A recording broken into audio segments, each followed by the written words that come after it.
রাজনৈতিক কারণে ভারতে ক্রিকেটার মুস্তাফিজকে আইপিএল থেকে বয়কট করেছে, এই বিষয়টি আপনি কিভাবে দেখছেন? ভারত হচ্ছে বুজদিল, ওরা তো ভাই গোশত খায় না, ঘাস আর ভুসি খায় থাকে। ভেজিটেরিয়ান না, কথা বলে না। কিভাবে বুঝাবো ভাই? বাঘ খায় গোশত, সাহস আছে, ঠিক না? আর পাঠা পাঠা পাঠা কি খায়? ঘাস। ওর ভিতর ভয় থাকে। তো হিন্দুস্তান তো হিন্দুত্ববাদীদের হাতে, ওরা বাংলাদেশের মুসলমানকে প্রচন্ড ভয় পায়। সেজন্য ক্রিকেটারের সাথে তারা দুর্ব্যবহার করছে। বাংলাদেশ বর্তমান সরকার সঠিক সিদ্ধান্ত নিয়েছে, ভারতের ভেন্যুকে ব্যবহার করবে না। আমরা পুস্তকলার মাঠ থেকে সরকারকে ধন্যবাদ জানাই। এটাই চায় বাংলাদেশের মানুষ। ভারতের কোন আধিপত্যবাদ বাংলাদেশে মেনে নেওয়া হবে না। ইটের জবাবে পাটকেল যাবে। আল্লাহ রাব্বুল আলামিন মানুষের শক্তি দেন মাথায়, পশুর শক্তি দেন দেহে, আর খাঁটি ইমানদারকে শক্তি দেন তিন জায়গায়: মাথায়, দেহে আর সিনায়। সুবহানাল্লাহ বলবেন না? মানুষের শক্তি কই? পশুরটা দেহে। সেজন্য মানুষের পিঠে হাতি বসে না, হাতির পিঠে, কারণ হাতির দেহে শক্তি বেশি আর মাহুতের। মুমিনকে শক্তি দেওয়া হয় সিনায়, আর এই শক্তি আসে তাকওয়ার কারণে। যার তাকওয়া যত বেশি, তার স্পিরিচুয়াল পাওয়ার, রুহানি শক্তি তত বেশি। সুবহানাল্লাহ বলেন। একটা দৃষ্টান্ত দিচ্ছি। মুসা আলাইহিস সালাতু ওয়াস সালাম, আল্লাহ বললেন ইযহাব ইলা ফিরআউনা ইন্নাহু তাগা। মুসা, তুমি ফেরাউনের কাছে যাও, সে সীমা লঙ্ঘন করেছে। ফেরাউনের ছিল প্রবল শক্তি। ফেরাউনের যে টেরিটরি, ভূখণ্ড ছিল 9.5 লক্ষ বর্গ কিলোমিটার। বিশাল রাষ্ট্র না? তার টাকা ছিল, তার ঘোড়সওয়ার বাহিনী ছিল 80,000। ফেরাউন একা ছিল না, তার উপদেষ্টা পরিষদ ছিল। এখন উপদেষ্টা পরিষদ আছে না? ফেরাউনেরও ছিল। ফেরাউনের পলিটিক্যাল অ্যাডভাইজার, রাজনৈতিক উপদেষ্টা ছিল হামান। তার ফাইন্যান্সিয়াল অ্যাডভাইজার, অর্থ উপদেষ্টা ছিল কারুন। প্রবল শক্তি তার, দুর্দণ্ড প্রতাপ। মুসা আলাইহিস সালামকে আল্লাহ বলছেন, যাও তাকে দাওয়াত দাও। মুসা আলাইহিস সালাম চিন্তা পড়ে গেলেন, আমি কিভাবে তারে মোকাবেলা করব? আমার তো শক্তি নাই। পয়গম্বর মুসা কালিমুল্লাহ আল্লাহ রাব্বুল আলামিনের কাছে শক্তি চাইলেন। মাথার শক্তি চান নাই, পেশির শক্তি চান নাই। তিনি আল্লাহকে ডাক দিয়া বললেন, ক্বালা রাব্বিশরাহ লি সাদরি ওয়া ইয়াসসির লি আমরি ওয়াহলুল উকদাতাম মিন লিসানি ইয়াফকাহু কওলি। শক্তি চাইলেন সিনায়। কোথায়? তিনি বললেন, হে আমার রব, ইশরাহ লি সাদরি, তুমি আমার বক্ষটাকে খুলে দাও। তিনি চাইলেন যেটা, এটা ইয়াকিন। এটা কি? ইয়াকিন। যেই মুমিনের অন্তরে ইয়াকিন যত বাড়ে, তার সিনা তত বড় হয়। সুবহানাল্লাহ। ইয়াকিন যত বাড়ে, সুবহানাল্লাহ বলবেন না? ইয়াকিন যত বাড়বে, সিনা তত বড় হবে। মুমিনের ইয়াকিন বাড়তে বাড়তে চূড়ান্ত পর্যায়ে গেলে মুমিনের সিনার প্রশস্ততা আল্লাহর আকাশের প্রশস্ততার চেয়েও বেড়ে যায়। তিনি বললেন, আল্লাহ আমার সিনা তুমি খুলে দাও, আমার কাজটা সহজ করে দাও, আমার মুখের জড়তা খুলে দাও, যেন আমার বক্তব্য তারা বুঝতে পারে। শক্তি চাইলেন কই? বাকি কথা আমি বলবো না, লম্বা হয়ে যাবে আলোচনা। বিষয়টা বুঝাচ্ছি। তারপর লড়াই হলো, বিজয় হলো কার? সুবহানাল্লাহ। পয়গম্বর মুসা আল্লাহর হুকুমে মিশর ছেড়ে তিনি যখন ফিলিস্তিন চলে যাবেন, খবর পেয়ে ফেরাউন বিশাল লোক লস্কর নিয়ে পিছনে ধাওয়া করলো। মুসা নবী লোকজন নিয়ে এসে দেখেন সাগর পারে পৌঁছেছেন। সে সমুদ্রের নাম হচ্ছে বাহার কালজুম। কি নাম? নীলনদ না, বাহার কালজুম। ইমাম খাজেন তার তাফসীরে লিখেছেন 10 মাইল পাশ। কত? আর মুসা নবীর সাথে যুবকই ছিল 6 লাখ। তো নৌকা লাগতো কয় লাখ? বৃদ্ধ আবাল বৃদ্ধ বলিতা তো আছেই। ফেরাউন 80,000 ঘোড়সওয়ার নিয়ে চলে এসেছে। কোরআনে কারীম আল্লাহ তাআলা বলেন, ক্বালা আসহাবু মূসা ইন্না লামুদরাকুন। মুসা নবীর সঙ্গীগণ বললেন, মুসা আমরা ধরা পড়ে গেছি। সামনে সমুদ্র, পিছনে তরবারি। আমি আগেই বলেছি মুসা নবী শক্তি চেয়েছেন মাথায় না সিনায়। পূর্ণ ইয়াকিনের সাথে তিনি বললেন, ইয়াকিন। তিনি বললেন, কাল্লা ইন্না মাইয়া রাব্বি সায়াহদিন। কখনো না, আমার রবের অনুমতিতে তোমাদেরকে নিয়ে বের হয়েছি, ধরা পড়ার জন্য নয়। ও চিরে আমার রব আমাকে পথ করে দিবে। আল্লাহ পথ করে দিছেন। কয়টা? 12টা। সুবহানাল্লাহ। ওরা ছিল 12টা সম্প্রদায়। কয়টা? 12টা সম্প্রদায় ছিল। আল্লাহ তাআলা 12টা শুকনা পথ করে দিলেন। জয় হলো কিসের? পেশি শক্তির? মানি, মাসাল, মিডিয়া, ম্যান্ডেট, সিনার শক্তি।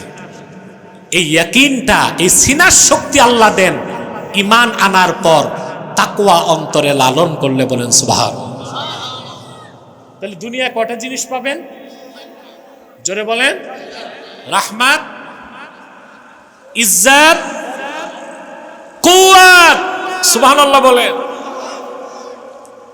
4 নাম্বার হচ্ছে নুসরাত, সাহায্য। সুবহানাল্লাহ। যারা ঈমান আনার পরে তাকওয়া ভিত্তিক জীবন যাপন করবে, আল্লাহ রাব্বুল আলামিন তাদেরকে সাহায্য করা নিজের জন্য ওয়াজিব করে নিয়েছেন।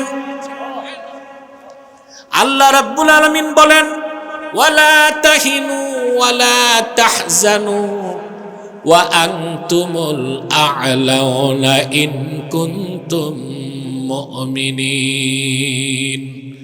হীনবল হয় না, নিরাশ হয় না। তোমরা যদি মুমিন হয়ে থাকো, পূর্ণ মাত্রায় তাকওয়াবান মুমিন, অবশ্যই এই পৃথিবীর সমস্ত তাগুতি শক্তির উপর তোমরা বিজয় লাভ করবে। যে মুত্তাকি হবে সর্বদাই আল্লাহ তার সাথে থাকেন। ইলমান কুদরাতান। সুবহানাল্লাহ বলেন। কোরআনে কারীমে আল্লাহ তাআলা বলেন, ওয়াকাতিলুল মুশরিকিনা কাফাতান কামা ইউকাতিলুনাকুম কাফা ওয়া'লামু আন্নাল্লাহা মা'আল মুত্তাকিন। আল্লাহ রাব্বুল আলামিন বলেন, মুমিনগণ, মুশরিকদের সাথে তোমরা সর্বাত্মক লড়াই করো, যেভাবে তারা তোমাদের সাথে সর্বাত্মক লড়াই করে। জেনে রেখো, নিশ্চয়ই আল্লাহ আছেন তার মুত্তাকি বান্দাদের সঙ্গেই। সাহায্য কে করেন? কাদেরকে? সুবহানাল্লাহ বলবেন না? অন্যত্র আল্লাহ রাব্বুল আলামিন বলেন, ওয়াল্লাযীনা জাহাদু ফীনা লানাহদিয়ান্নাহুম সুবুলানা ওয়া ইন্নাল্লাহ ইন্নাল্লাহা লামাআল মুহসিনিন। আল্লাহ পাক বলেন, আর যারা ওয়াল্লাযীনা জাহাদু ফিনা আই ফি হাক্কিনা, আমি আল্লাহকে পাওয়ার জন্য যারা মুজাহাদা করে, সাধনা করে, এটাই তো তাকওয়া। সুবহানাল্লাহ বলবেন। আমি আল্লাহর সন্তুষ্টির জন্য, আমাকে পাবার আশায় যারা মুজাহাদা করে, সাধনা করে, আমি তাদেরকে আমার কাছে পৌঁছার জন্য অসংখ্য পথ দেখায় দেই। ওয়া ইন্নাল্লাহা লামাআল মুহসিনিন, আই ইন্নাল্লাহা লামাআল মুত্তাকিন। আর নিশ্চয়ই মুহসিন বা মুত্তাকি বান্দাদের সাথেই মহান আল্লাহ আছেন। বলেন সুবহানাল্লাহ। মুত্তাকি মুহসিন বান্দাদের সাথেই আল্লাহ তাআলা আছেন, মানে আল্লাহ তার মুত্তাকি বান্দাদেরকে সর্বাবস্থায় রহমতের নজরে দেখেন আর তাদেরকে সাহায্য করেন, বিপদে পরিত্রাণের ব্যবস্থা করে দেন। বলেন সুবহানাল্লাহ। তো কয়টা জিনিস হলো? জোরে, রাহমাত, ইজ্জত, কুওয়াত, নুসরাত। বলেন সুবহানাল্লাহ। সর্বদাই আল্লাহ তার মুত্তাকি বান্দাদেরকে সাহায্য করেন। বলেন সুবহানাল্লাহ। সহিহ আল বুখারীতে একটি হাদিস এসেছে, রাসূলুল্লাহ সাল্লাল্লাহু আলাইহি ওয়াসাল্লামের সাহাবীগণের মধ্যে জলিলুল কদর সাহাবী ছিলেন আউফ ইবনে মালিক আল আশজাঈ রাদিয়াল্লাহু তাআলা। ওনার একমাত্র সন্তান ছিল বাড়িতে। এই সন্তানটাকে মুশরিকরা গাসাব করে নিয়ে গেছে, অপহরণ করছে। কথা বুঝতে পারছেন? অপহরণ করার নীতি কাফের মুশরিকদের পুরনো নীতি, ঠিক না? ইসলাম এই রকম কাপুরুষতাকে সমর্থন। ইসলামের হুকুম হচ্ছে বিজয় অর্জন করতে হবে সামনে থেকে লড়াই করে। পিছন দিক দিয়া ছুরি মারা, ধোকা দেওয়া, অপহরণ করা, এগুলো সভ্যতা নয়, কাপুরুষতা। এগুলো কি? হযরতে আউফ ইবনে মালিক আল আশজাঈ রাদিয়াল্লাহু তাআলা আনহুর একমাত্র কলিজার টুকরা সন্তানকে কাফেররা নিয়ে বন্দী করে ফেলছে। বাবা মার একমাত্র সন্তান যদি হারিয়ে যায়, দুঃখটা কেমন লাগে? কথা বলে না। সাহাবী ও তার স্ত্রী অঝর দ্বারা কান্না করছে। সাহাবীর স্ত্রী বললেন, আপনি কান্নাকাটি না করে দ্রুত রাসূলুল্লাহর কদমে যান, সাল্লাল্লাহু আলাইহি ওয়াসাল্লাম, সমাধান পাবেন। হাদিস সাক্ষ্য দেয় আউফ ইবনে মালিক আল আশজাঈ রাদিয়াল্লাহু তাআলা আনহু বুক ভরা ব্যথার, চক্ষু ভরা পানি নিয়ে আল্লাহর হাবিবের কদমে এসে হাজির হয়ে গেলেন। এসে বললেন, ইয়া রাসূলুল্লাহ, ইয়া হাবিবাল্লাহ, আমার একমাত্র কলিজার টুকরা সন্তানকে কাফেররা অপহরণ করেছে, আমি আমার সন্তান ফেরত চাই। আল্লাহর হাবিব সাহাবীকে নসিহত করলেন, সাহাবী শোনো, ইত্তাকিল্লাহা ওয়াসবির, তুমি শুধু আল্লাহকে ভয় করো আর ধৈর্য ধারণ করো। ওয়া আমুরুকা ওয়া ইয়্যাহা আন তাস্তাকসিরা মিন কওলি লা হাওলা ওয়ালা কুওয়াতা ইল্লা বিল্লাহিল আলিয়্যিল আযীম।